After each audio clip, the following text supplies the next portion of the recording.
আজ তো ভূত চতুর্দশী, আর পুরাণে কথিত আছে যে এই ভূত চতুর্দশীর দিন নাকি স্বর্গ আর নরকের দুয়ার কিছুক্ষণের জন্য খুলে দেওয়া হয়, আর সেখান থেকে অতৃপ্ত প্রেতাত্মারা নেমে আসে এই মর্ত্যলোকে।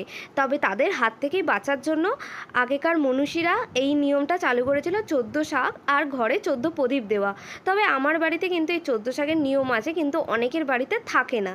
যাই হোক, আমি আজকে তোমাদের এই 14 শাক ভাজার রেসিপিটাই শেয়ার করব। এখানে আমি বাজার থেকে 14 শাক নিয়ে এসেছিলাম, সেটাকে ভালো করে কেটে ধুয়ে একটু জল ঝরাতে দেওয়া হয়েছিল।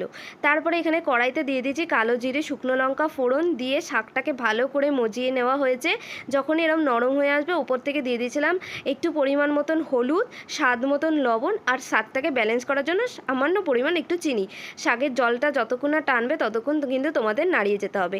টেনে আসলে এখানে ঝালের জন্য একটু কটা কাঁচা লঙ্কা দিয়ে দিয়েছিলাম, আর দিয়েছিলাম একটু বাদাম কুচি।